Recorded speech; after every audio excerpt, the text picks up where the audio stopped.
아버지 하나님, 수요 예배로 드릴 수 있는 축복을 주셔서 감사를 드립니다.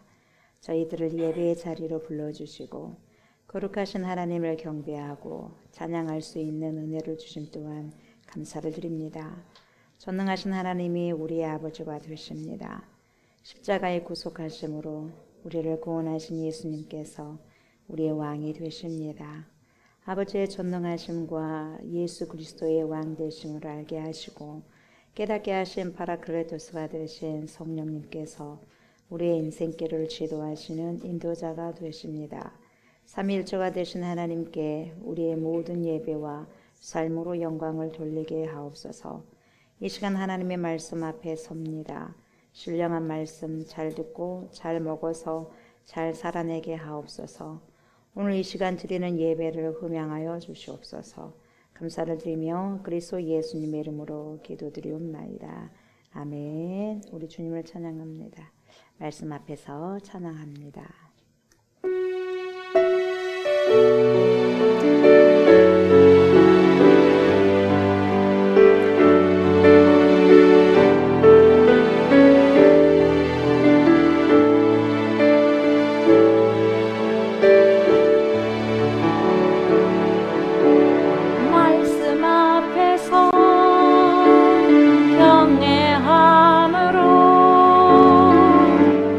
주께 홀로 섭니다.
전능하신 아버지 하나님, 천지의 창조주를 믿습니다.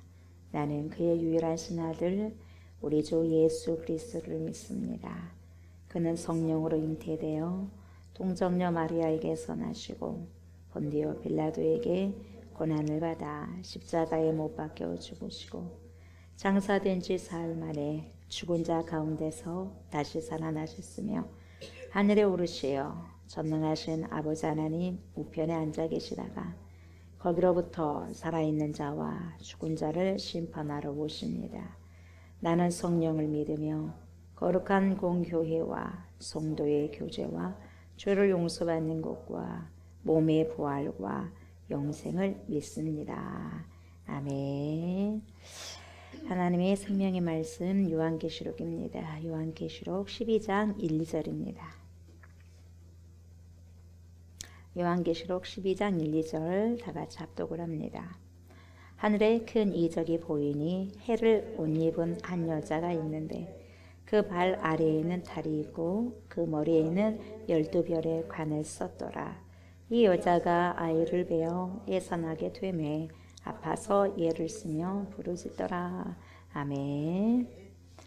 이 시간은 요한계시록이죠. 요한계시록 12장입니다. 12장 1, 2절 이 두 구절 말씀을 가지고 해산하게 되매 아파서 이런 제목으로 은혜의 말씀을 나누고자 합니다. 이 시간에도 파라클레토스가 되신 성령께서 저와 여러분들의 심령에 자정해 주셔서 말씀을 들을 때 조명하여 주시고 알게 하시고 깨닫게 해주셔서 살아계신 생명의 말씀 잘 알아듣게 하시고 잘 밝혀주셔서 하나님의 생명의 말씀을 삶 속에서 내 삶 속에서 실현해내기를 원합니다. 이렇게 간절히 기도하는 마음으로 말씀을 청종하셨으면 좋겠습니다. 아멘. 1절부터 보도록 합니다. 하늘에 큰 이적이 보이니 이렇게 말씀하고 있죠. 이렇게 이적이 보인다고 했는데 이적 앞에 뭐가 있어요? 큰, 그죠? 큰 뭐가요? 이적이 보이니 앞에 형용사가 크다라는 그 형용사가 있죠. 큰 이적이 보이니 이 큰 이적을 세메이온 메가 헬라어로 그러죠. 세메이온 표적이죠. 이 표적이라 그러죠. 세메이아 세메이온. 근데 메가는 메가톤 바 있잖아요. 크다는 거죠. 그래서 메가 세메이온 메가 큰 이적이라는 말이죠. 이 이적이라고 번역을 했기는 했어요. 그러나 이 적합한 번역은 아니라고 생각합니다. 우리가 말하는 이적이라는 표현은 예를 들어서 못 걷는 자가 걷게 되고 소경이 보게 되고 또 죽은 자가 살려주고 그리고 병든 자가 고침을 받고 그래서 그렇게 지축이 그렇게 흔들거릴 정도로 굉장히 안 좋고 연약해진 상태에서 다시 회복되는 것 그런 걸 우리가 기적이다. 이적을 체험했다. 기적을 체험했다. 이렇게 이야기하죠. 근데 그런 것처럼 지금 오늘 이 말씀도 그렇게 오해할 수도 있는데 이렇게 우리는 이적을 인식하는 경우가 많은데 그런데 여기서는 여러분 그 이적이 아니라 세메이온메가요. 표적이라는 거예요. 큰 표적이에요. 표적 다음에 여러분 표적이 중요하겠어요? 그 표적을 일으킨 누군가가 중요하겠어요? 그렇죠. 근데 우리는 그 표적, 그 이적을 우리는 주목하니까 문제인 거죠. 그 표적과 이적을 일으킨 분이 누구냐를 볼 줄 알아야 돼. 그래서 요한복음에는 표적이라 그러잖아요. 그죠? 마가복음에는 기적, 이적 이렇게 이야기하지만 유달리도 요한복음에서는 여러분 사도의 지금 요한이잖아요. 요한은 표적이라는 단어를 씁니다. 그냥 이 표적을 일으키신 그분이 누구냐. 그래서 표적에 집중하지 말고 표적을 일으켜내신 그분을 바라는 거예요. 네. 이게 세메이온메가죠. 이런 종류의 여러분 뭐 어떤 그 이적이 아니죠. 그 어떤 이적이 아니라 어떠한 표적, 그 표적을 누가 했느냐. 그러니까 그 당사자 하나님 예수 그리스도를 봐라 이 말이죠. 그래서 이 세메이온 이걸 여러분 좀 더 이렇게 번역하다 보면은 영어로는 표적 사인이니까 사인이다 그러겠죠. 사인. 표지판이라고 이렇게 해도 좀 맞을 것 같아요. 그래서 표지판이란 이 표적이라는 개념에 가까운데 이 표지판 다시 말해서 뭐냐 세메이온메가 큰 이적이라는 게 뭐냐 이거죠. 어떤 사건과 어떤 사실을 궁극적으로 잘 알리기 위한 수단이에요. 어떤 사건, 어떤 사건이나 어떤 그런 사실들을 궁극적으로 알리기 위한 수단. 이걸 지금 이야기해주고 있는 거죠. 표지판이라고 이야기해주면 되죠. 그래서 표지판을 보고 우리가 여러분 어디로 간다. 부산으로 간다, 서울로 간다, 목포로 간다, 여수로 간다, 순천으로 간다. 표지판을 보면서 고속도로 가잖아요. 내비게이션을 찍고 가잖아요. 그 표지판이에요. 표지판. 그래야지 정확하게 갈 수 있는 거예요. 표지판을 따라서 가야 정확하게 갈 수 있다는 거죠. 그거예요, 그거. 그러니까 어떤 병든 자가 이렇게 고침을 받고 죽은 자가 살아나고 그런 이적이 아니에요, 여러분. 표지판, 사인. 오늘 그런 뜻으로 여러분들 이해를 하셔야 돼요. 어떤 사건과 사실을 궁극적으로 알리기 위한 표지판이다. 큰 이적이 그렇게 샘 메이오메가를 여러분들이 그렇게 인식을 하시면 될 것 같아요. 그래서 요한계시록 12장에서 하늘에 큰 이적이 보였다. 이 말은 지금 이 글을 쓰고 있는 요한이 지금 밤모섬에 굉장히 여러분 외롭게 여러분 고립되어 있잖아요. 이렇게 유배되어 있잖아요. 얼마나 여러분 힘들었겠어요. 나이도 들었는데. 그러잖아요. 여러분 나이가 들수록 외롭고 고독하거든요. 예, 그래요. 사람은 그래요. 예. 근데 얼마나 힘들었겠어요. 다른 다 사도들은 죽었잖아. 그래 안 그래요? 죽었잖아. 예. 자기만 이렇게 남아서 이렇게 하고 있어요. 얼마나 힘들겠어요. 살아가는 것도 얼마나 힘들겠어요. 예. 그런 그 밤모섬에 유배가 되어 있는데 여러분 인간적으로는 아무것도 할 수 없어요. 할 수가 없어 사도 요한이. 그냥 유배되면 유배되는 대로. 예. 감옥 가라면 감옥 가는 대로. 넣으면 넣은 대로 아무것도 할 수 없어요. 무능력이에요. 아무것도 할 수 없어요. 아주 무능력. 베스트 오브 베스트. 아주 무능력 중에 무능력이 아무것도 할 수 없어요. 가장 무능력하고 가장 무력한 상황에 빠져 있는 거죠. 사람이 할 수 있는 것이 아무것도 없는 그런 상태. 너무너무 힘이 없대 쫙 빠져버리니까 여러분 어떤 그 힘도 일어날 수 있는 힘이 없는 거예요. 그러다 보니 하나님께서 뭘 보여줘야 돼요? 안 보여줘야 돼요? 보여줘야 돼요. 그래야지 그 소망을 가지고 그걸 바라보면서 다시 힘을 얻지 않겠어요? 그러잖아요. 너무너무 우리 힘이 기진맥진했을 때 뭔가를 딱 보여줬을 때 여러분 힘이 생겨 안 생겨요? 생기는 거예요. 그걸 보여주는 거예요. 그게 사인, 샘 메이엄메가 큰 이적을 보여주는 거예요. 그래서 하나님이 무엇을 지금 보여주시냐면 하늘의 표지판을 지금 보여주고 계시는데 네가 지금 어디서 출발했냐, 네가 지금 어디를 통해 지금 가고 있냐, 지금 네가 도착할 곳이 정확하게 어디냐, 이곳을 지금 하늘을 열어가지고 그 표지판을 지금 샘 메이엄메가 이렇게 보여주고 있는 거예요. 이렇게 보여주시면 지금 묶여있는, 지금 사도 요한이 묶여있는 그 현실, 아무리 힘들고 절망된 상태고 무기력하고 베스트 오브 베스트, 아주 무기력한 중에서 가장 최고로 무기력한 그 상황, 그리고 너무너무 이해가 안 되는 그런 상황이라 한다 할지라도 그게 결론이 도달이 아니다는 거예요. 그게 결론이 아니라 지금 그것은 과정이라는 거예요. 너무너무 힘든 그 상황이 결론이 아니라 지금 뭡니까? 끝이 아니라 과정이라는 거예요. 과정이고 그래서 마지막 끝을 여러분 보여주는데 표지판을 보여주면서 지금은 힘든 삶임에도 불구하고 네가 지금 제대로 가고 있다. 그리고 너의 마지막 곳은 이거다. 그걸 확신을 불어넣기 위해서 이 샘 메이엄메가를 보여주고 있다는 거예요. 그러니까 내가 좀 더 힘을 내서 걸어가자. 이거요. 이것이 마지막 종착역이 아니었구나. 내 종착역은 이것이구나를 보여준다니까요. 최종적인 마지막 그림을 보여주니까 힘이 생겨요, 안 생겨요? 힘이 생겨요. 우리가 너무너무 힘들어. 너무너무 힘들고 여러 가지 상황이 잘 팍팍해. 잘 내 마음과 내 뜻대로 되지 않아. 근데 뭐냐, 이건 과정이야, 프로세스야. 과정이야, 결과가 아니야. 근데 결과는 이미 우리는 여러분 결과는 어째요? 천국이에요. 이미 결과는 뭡니까? 주님이 여러분 뭡니까? 우리를 영접하실 거예요. 결과는 뭡니까? 주님의 나라에 있는 거예요. 그러니까 아무리 힘들어도 여러분 지금 이 힘듦요 거기에서는 모두 위로가 되는 것이거든요. 예. 그러니까 그걸 바라보는 거예요. 힘들어서 그래 참아야 되는 거예요. 견뎌내는 거예요. 왜? 결과를 우리가 미리 결과는 우리 알아 몰라요? 안다니까요. 그래서 믿음은 바라는 것들 실상이에요. 예. 지금 이게 결론이 아니라 우리가 성경에서 이미 결론을 인생의 결론을 여러분 맺어줘 안 맺어줘? 맺어져. 한 번 죽는 것은 사람에게 정하신 거고 그 다음에는 심판이 있어. 근데 사람이 죽기 전에 모든 과정에 인생의 라이프 스타일, 삶의 이런 희노애락의 과정이 있는데 아무리 그리스도인들아 힘들지, 그리고 이런저런 핍박도 있지, 고난도 있지, 어려운 역경이 있지. 그러나 너네들 결론이 이거야. 보여줘 안 보여줘? 보여줘. 이걸 믿고 이 소망이 궁극적인 예수 그리스도라는 걸 보여주고 그 표지판을 보여줘. 이걸 보면서 가는 거예요. 지금 우리가 힘들고 어려워도 그냥 가. 안 가요. 그냥 그 자빠져 있는 거예요. 누워서 가만히 있어. 안 가. 힘들어서 가라는 거예요. 예? 힘들어도 가고 무릎 밖에져도 가고 허리가 나가도 가고 가라는 거예요. 결국 거기에 도착할 수 있다는 거죠. 그걸 보여주는 거예요. 그렇게 힘을 주시기 위해서 하늘의 표지판을 보여주고 계시죠. 그래서 이 큰 이적이라는 말은 단순히 사이즈만 말하는 것이 아니라 중요하다는 거예요. 중요하다는 거예요. important. 굉장히 중요하다는 거죠. 그래서 이적이면 이적이고 표적이면 표적이지 무슨 큰 이적인가? 이 말은 뭐냐? 여러분 최종적이고 가장 중요한 그림입니다. 이 뜻이에요. 최종적이면서도 가장 중요한 그림이 이거야. 이걸 딱 보여주는 거예요. 힘이 나왔나? 힘이 나는 거예요. 아멘. 힘이 나요. 네. 그러니까 이 12장은 지금까지 7인이죠. 7나팔이죠.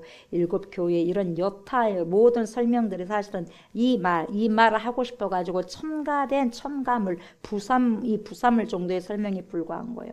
이걸 지금 설명해내기 위해서 지금까지 쭉쭉쭉 이야기했어요. 네.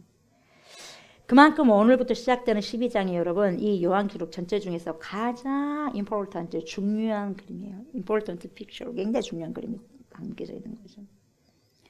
그래서 7교회, 7인, 7나팔 이것을 설명하기 위해서 존재했던 그런 여러분 기록들이었더라 이 말이죠.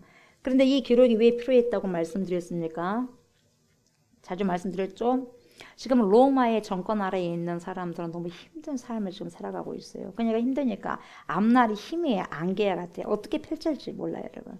지금도 우리가 살아가는 날도 여러분 1분 1초 일을 할 수 있어요, 없어요? 없는 거죠, 여러분. 혼란스럽죠. 예. 그래서 한치 앞도 보이지 않고 어떻게 되어질지 그 아무도 모르는 인생의 그런 상태였기 때문에 불안과 초조의 순간순간이었다는 거죠. 특히나 여러분 그 당시 로마의 정권 밑에서 있었던 그런 그리스도인들은 그랬어요. 그리스도인들은 어마어마하게 힘들었어요. 예. 사는 것 자체가 여러분 차라리 죽는 게 낫겠다는 정도로 그렇게 힘들었어요.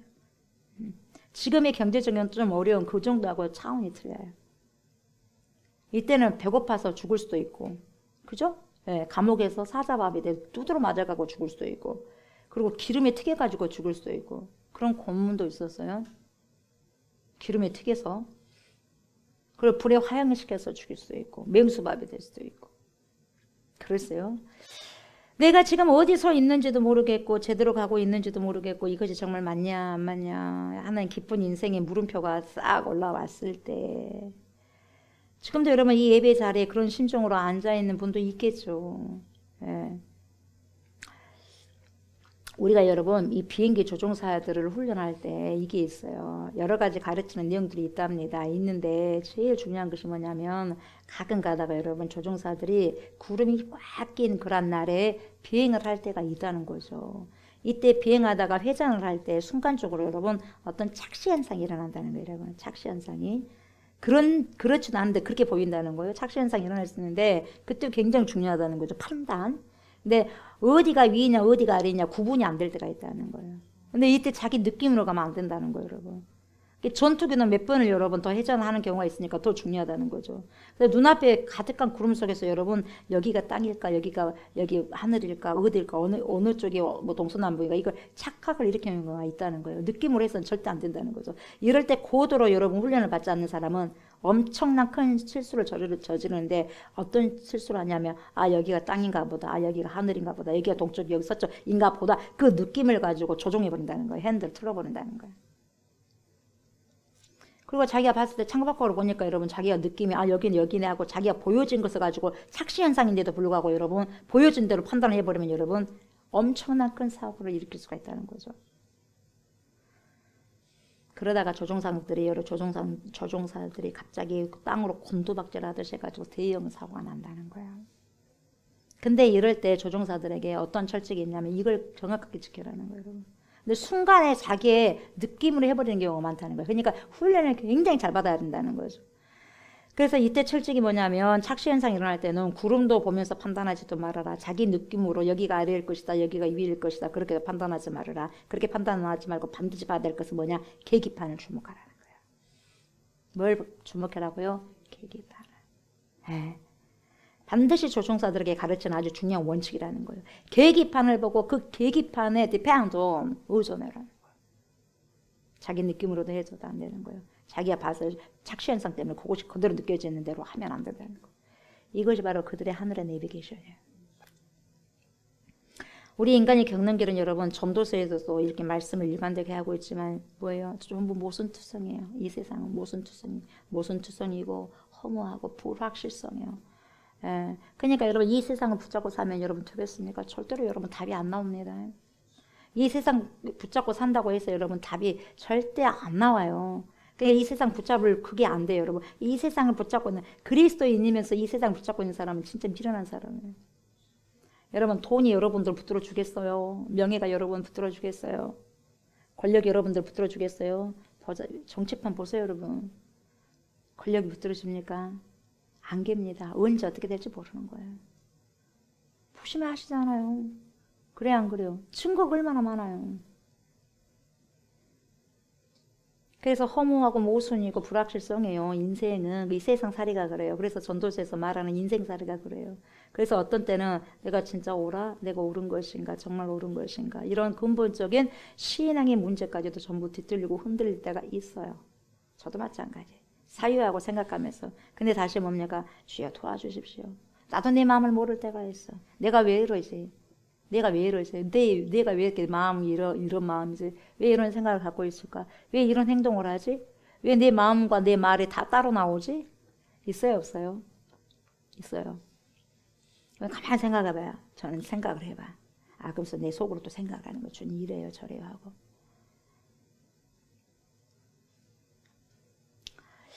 우리가 이런 요한계시록을 지금 하나님 말씀을 쭉 살펴보니까 답은 여러분 인생의 내비게이션은 말씀에는 없더라고. 하나님의 진리의 말씀에는 없어요. 어디로 가야 될지 내가 지금 이 상황이 지금 뭐지 했을 때는 다시 말씀 앞에 있는 거예요. 그런 말씀 앞에서 다시 잠잠해지는 거예요.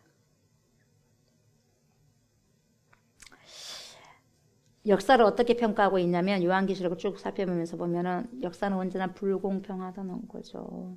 이 세상 구조가 그렇게 되어 있어요. 이 세상 구조적인 문제 여러분. 구조적으로 되다 보니까 구조적으로 움직이다 보니까 그렇게 되는 거예요. 그래서 생각을 많이 해요, 여러분들. 생각을 많이 해요. 요즘은 뭘 많이 생각하냐면 이 세상을 본받지 말라 그래서 그래. 모든 사람이 백이면 백, 천이면 천, 이 세상을 본받는다 할지라도 나는 사유해야 되겠구나. 나는 머리를 가지고 있다는 걸 생각하라는 거예요. 어떻게 생각하겠어요? 하나님이 주신 그 말씀을 가지고 생각하는 거예요. 그래서 판단이라는 건 판단하라는 게 뭐냐? 판단할 줄 알아야 돼. 판단이 아니라 비판할 줄 알아야 돼. 무슨 말인지 알겠죠? 비판은 누구를 막 이렇게 누구는 어째 누구는 어째 이런 거 비판한 게 아니라 비판 의식은 옳고 그름을 본인이 이렇게 이야기를 할 수 있는 거예요. 비판 의식을 가져야지 발전성이 있거든요. 네. 그래서 다른 사람이 이렇다 하고 쭉 따라간 게 아니라 나는 그걸 생각해. 내가 그 부분들을 그래가지고 어디 앞으로 말씀 앞으로 와. 이게 맞냐는 거예요. 그래서 오늘 이 본문 1절이 매우 간단한 것 같지만 여러분 여기는 어마어마한 인생의 큰 줄기에 두 개가 있는데 여러분 뭘 보면 알 수 있는가? 이 큰 표지판이 어디서부터 보인 것인가? 어디서부터 보여요? 땅에서부터 보이는 거예요? 하늘에서부터 보인 거예요, 여러분? 하늘에서부터 보인 거잖아요. 그래서 우리 성도들이 교회 공동체가 살아가는 힘이 뭐냐? 이 땅의 원칙, 이 땅의 가치관 아니라는 거예요. 이 땅의 원칙과 이 땅의 가치관을 가지고 성도가 살아간다면 안 맞는 거예요. 맞아요, 안 맞아요? 안 맞는 거예요. 우리는 이 땅에 발을 딛고 살고 있어요. 그건 확실해. 그래서 우리가 살아가는 그 원리, 우리가 살아가는 그 목적, 우리가 살아가는 이유, 우리가 살아가는 모든 삶의 근거가 땅에서 나온 게 아니라 위에서부터 오는 거예요. 뭔 말인지 알겠어요? 그러니까 여러분 우리가 철두철미하게요 정확하게 바꿔 나가야 돼. 정확하게. 어떻게 정확하게 나가야 되겠어요, 여러분? 지금은 구조적으로요.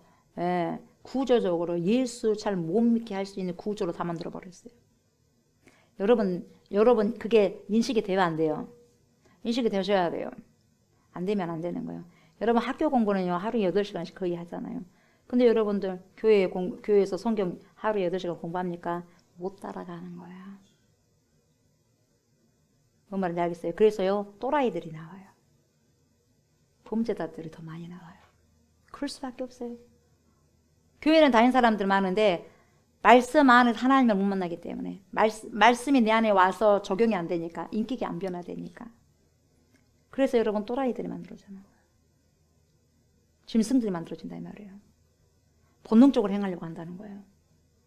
이 세대 보세요. 본능적으로 행하려고 하는 자들 많습니다. 있음이 있는 자들이 더 그래요. 본능적으로 살아가라 그래요. 먹는 걸 좋아해서 욕구 충족하려고 그러죠. 여러분 우리는요 땅에 발을 딛고 살지만 여러분 우리는 하늘을 살아가는 자들이기 때문에 하늘의 원리를 가지고 살아가야 돼요. 하늘의 원리, 하늘의 가치관, 하늘의 세계관을 가지고 살아가셔야 된다 이 말이죠.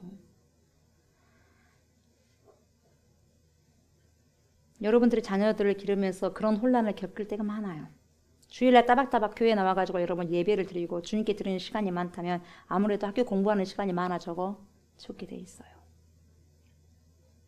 예를 들어 여러분 10시간 기도하는 아이와 10시간 공부하는 아이가 시험을 보면 누가 학교 갈 확률이 많아? 10시간 기도하는 사람이 학교 갈 확률이 많아? 시험에서 10시간 공부하는 사람이 학교 갈 확률이 많아? 그렇죠. 솔직한 거예요.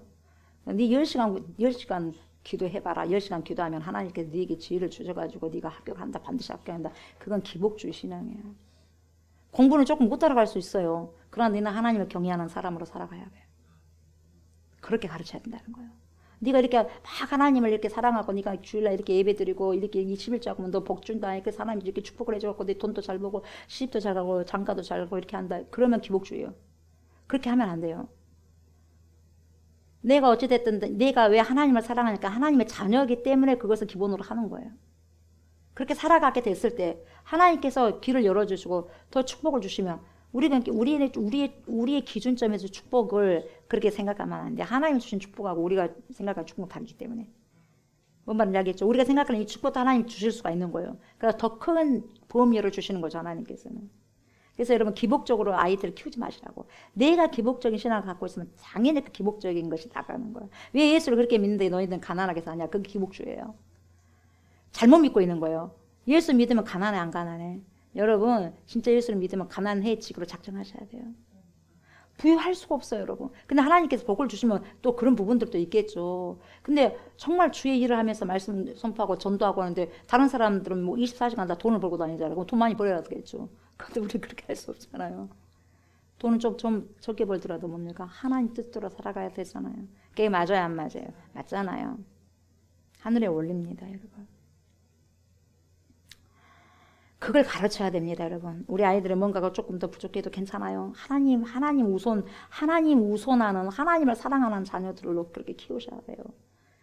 우선순위를 바꾸면 절대로 안 됩니다. 백이 없으면 직장에서도 승진이 잘 안 돼요 세상적으로는. 그러나 좀 쫓아다니고 술도 한 잔씩 먹어주고 적당히 살아가면 여러분 인기가 되죠. 그래서 뒷받침해줘서 뭡니까? 돈도 좀 받을 수가 있는 거죠. 근데 하늘에서 이적을 보여준 이유가 거기에 있는 거예요. 너네들 거기에 자꾸 현혹되지 말아라. 흔들리지 말라. 비굴해지지 말으라는 거야. 김치 하나를 먹더라도 라면에 김치 하나 먹더라도 비굴해지지 마라 이 말이야. 쫓아다니면서 그냥 그 힘으로 뭡니까? 하나님께 간절히 구하라는 거죠. 하나님이 굶겨 주시십니까? 안 굶기잖아요. 그렇잖아요 여러분. 예수를 믿으려면 여러분 포기할 줄 알아야 돼. 돈도 포기할 줄 알아야 되고 명예도 포기할 줄 알아야 되고 권력도 포기할 줄 알아야 돼. 이게 크리스찬이에요. 왜? 주를 얻기 위해서. 하나님을 얻기 위해서는 불필요한 것은 여러분 놓을 줄 알아야 돼. 불필요한 걸로 뭡니까? 잡다가 진짜 중요한 걸 못 잡아. 그러면 안 되잖아요. 우리는 다른 걸 놓치더라도 믿음만을 놓쳐서는 안 돼. 구주 예수 그리스도만을 놓쳐서는 안 된다는 거예요. 마태복음에 보면 어느 농부가 밭을 가다가 보화를 발견하게 돼서 이 보화를 발견하고 집에 가가지고 자기 소유를 다 팔아. 다 팔고 여러분 그 밭을 삽니다. 여러분 밭 때문에 밭을 산 거예요? 밭에 있는 보화 때문에 밭을 산 거예요? 그렇죠.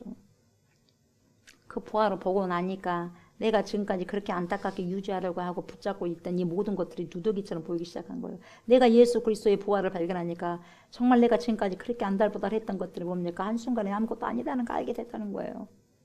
무엇을 봤기 때문에? 보화를 받기 때문에, 무엇을 발견하기 때문에? 예수 그리스도의 복음, 최고의 복음을, 여러분 최고의 생명을, 최고의 영생을, 최고의 천국을 발견했기 때문에. 우리가 주일날 정기적인 예배 시간에 와서 수요 예배도 마찬가지, 금요 예배도 마찬가지, 여러분 새벽 예배도 마찬가지, 예배를 드린 것이 뭐냐? 자꾸 그 하늘의 실체, 하늘의 영적인 실체의 보화를 자꾸 만나서 경험하고 프랙티스 연습하는 거예요. 그래서 여러분 경건의 연습이 여러분 내 생애까지, 여러분 천국에서까지 여러분 유익이 있다는 거예요. 그래서 여기서 쭉 그런 연습을 하다가 천국 들어가는 거예요, 여러분. 아멘. 그래서 우리가 끝까지, 우리가 생명, 여러분 우리가 이 육체적인 생명이 여러분 끊어지는 순간까지 여러분 우리가 그걸 연습하고 가셔야 돼. 그러면 여러분 저 땅에 딱 도착했을 때 여러분 계속 이어지는 거예요. 거룩하다 만군의 주 여호와. 생뚱맞게 여러분 주님 앞에 가가지고 네 뭐하러 왔냐 그런 소리 들으면 되겠어요? 안 되잖아요. 그래서 신자들의 세계가 두 종류가 있다는 거예요. 아직도 이 의의 말씀을 경험하지 못한 부류가 있어요. 그리고 진짜 맛을 본 부류가 있어요. 여러분 진짜 맛을 여러분 받은 사람은 지치고 흔들릴 만큼 인생이 격변한 그런 변화의 그러한 과정이 있는 거예요. 그렇기 때문에 여러분 이때까지 내가 붙들고 애달파하고 안타까워하고 있는 이런 것들이 시시해지기 시작한 거죠. 내가 왜 그렇게 했을까? 내가 왜 그걸 갖다가 이렇게 필요 없는 쓰레기 같은 것을 내가 왜 이렇게 중요하게 생각했을까? 그때 보이는 거예요. 별것 아니었는데 이걸 별것 아니었는데 왜 생명처럼 이걸 갖다가 그렇게 안달부달하면서 안 놓치려고 그랬을까? 거품이었는데 거품은 홀 부르면 없잖아요. 거품을 잡고 있는 경우가 많다는 거예요. 얘야 그거 좀 놔라. 실제를 줄 테니까 진짜를 줄 테니까 얘야 좀 놔라. 절대 안 나. 거품을 잡고 있어. 여러분 거품 잡고 있다고 거품이 지워지나요? 근데 지워진 줄 아는 거예요. 지워지지 않습니다.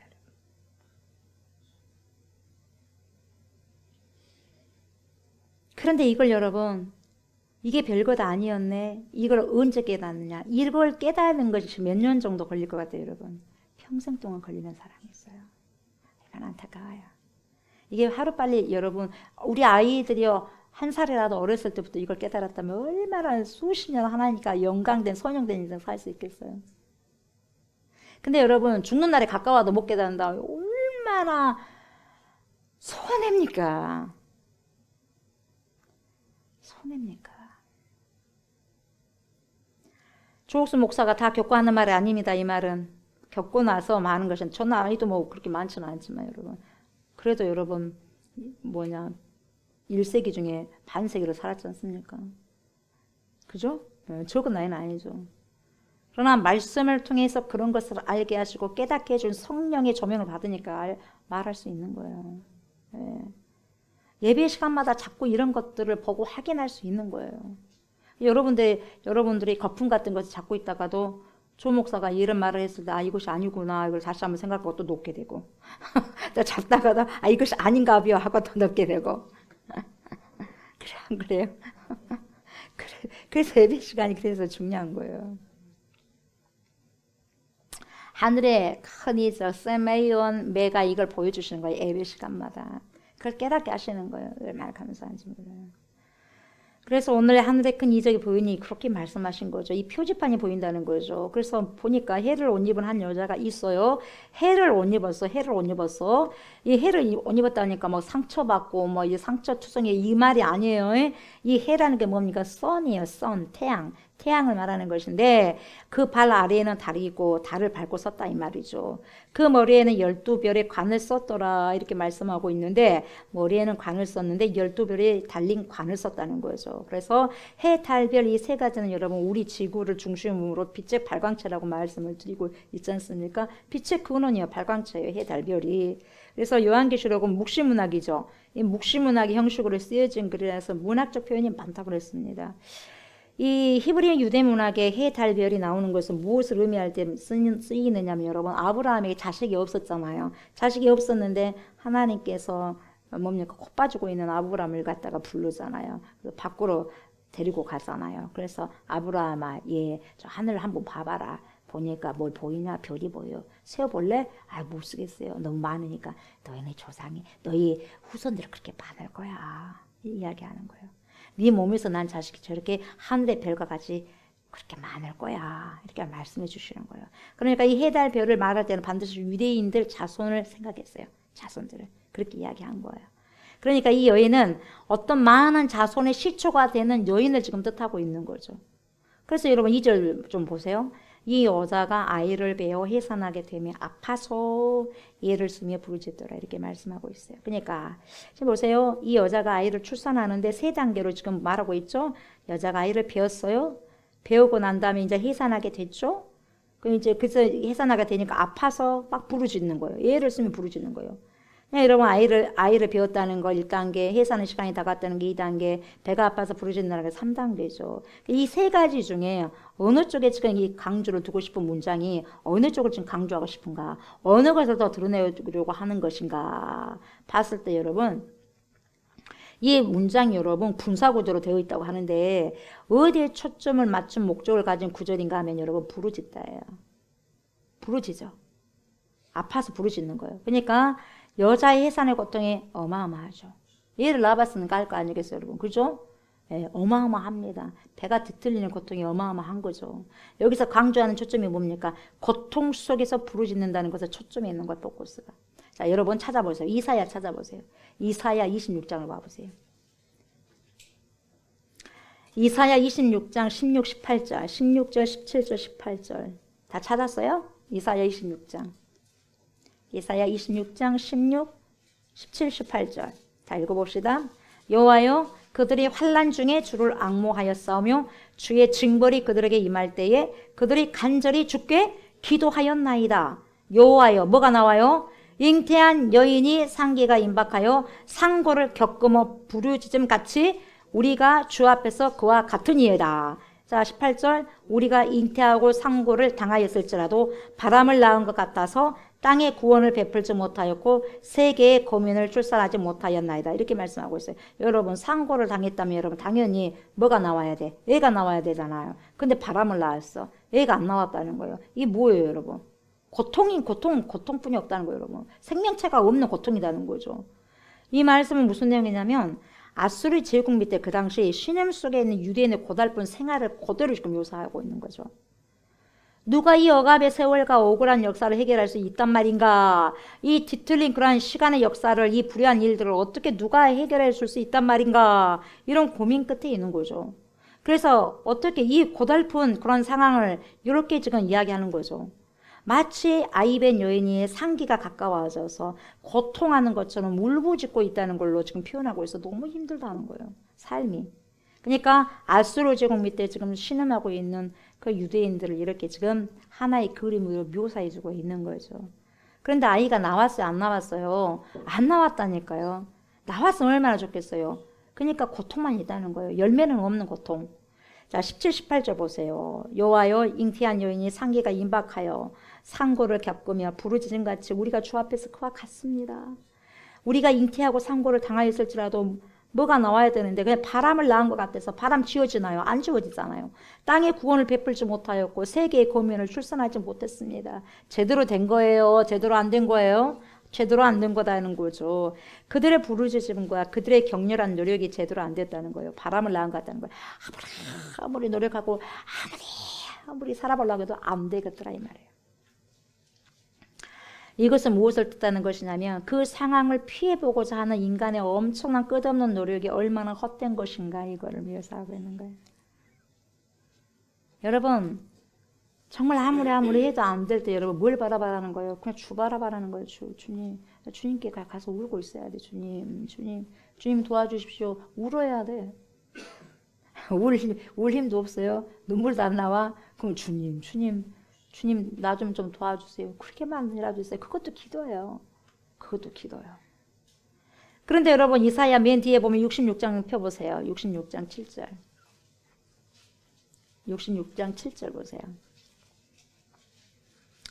이사야 맨 뒤에 있는 66장 7절 보니까 7절 8절 읽어봅시다. 시온은 진통을 하기 전에 해산하며 고통을 당하기 전에 남자를 낳았으니 이러한 일을 들은 자가 누구이며 이러한 일을 본 자가 누구이냐. 나라가 어찌 하루에 생기겠으며 민족이 어찌 순식간에 태어나겠느냐. 그러나 시온은 진통하는 즉시 그 아들 순산하였도다. 아멘입니다. 여러분 여기 보니까 여러분 여기는 보세요. 진통을 하기 전에 해산했다고 했어요. 얼마나 할렐루야입니까. 여러분 진통하기 전에 얼마 진통하다가 얘가 나와버렸어.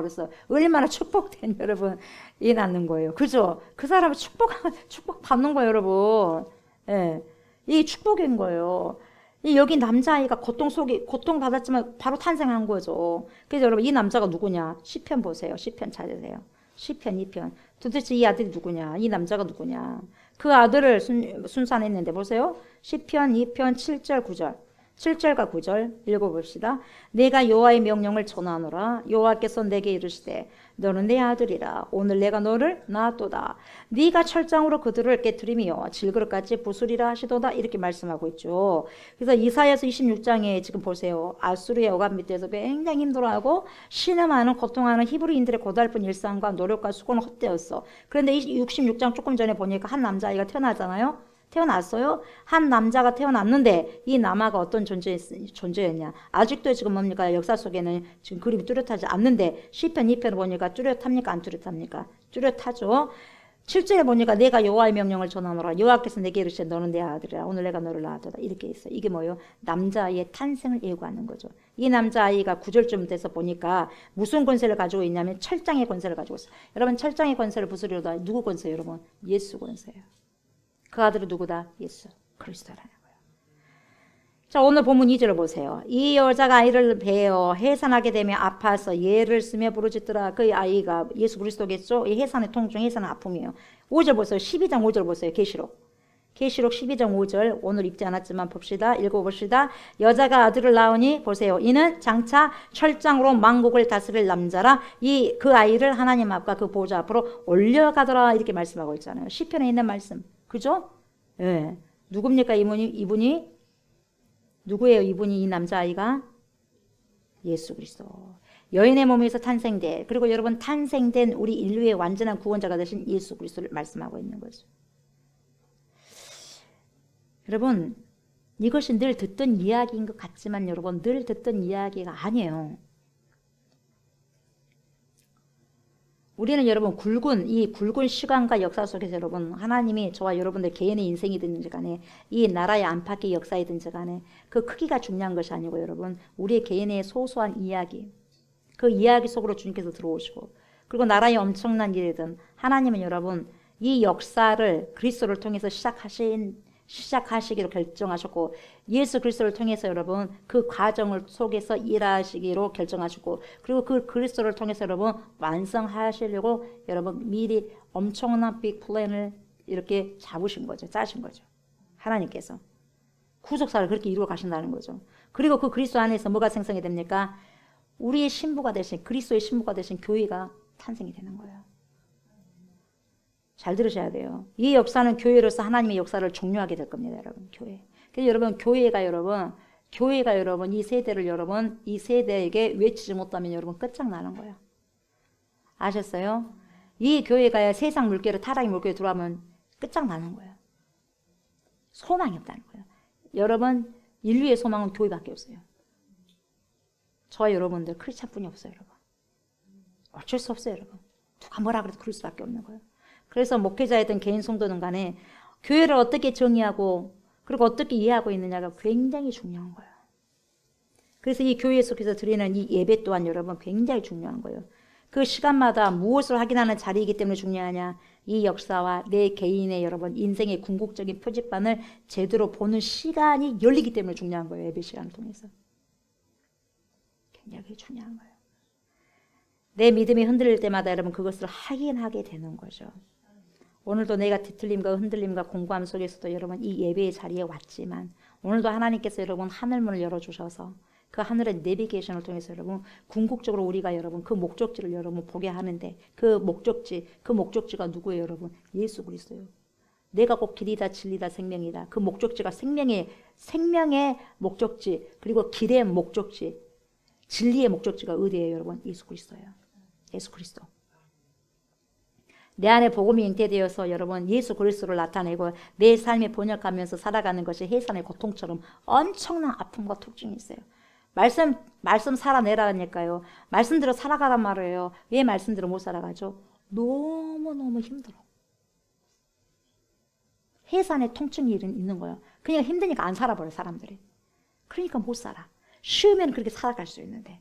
근데 여러분 말씀을 순종해 난다는 것이 여러분 그래서 그 자기 십자가 자기를 부인하지 않고 자기 십자가를 지지 않는 자는 말씀 순종할 수 없어요. 자기를 부인해야 돼.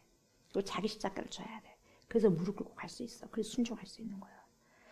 임산부가 아이를 낳을 때 해산의 고통이 따르듯이 우리가 그리스도인으로서 그리스도를 삶 속에서 살아갈 때 오늘도 내가 내 아들이라고 말씀하신 예수 그리스도 그 말씀이 내 삶 속에 있고 내 성전에 있다고 한다면 그 삶이 내가 예수를 탄생해내야 돼. 잉태내내야 돼 여러분.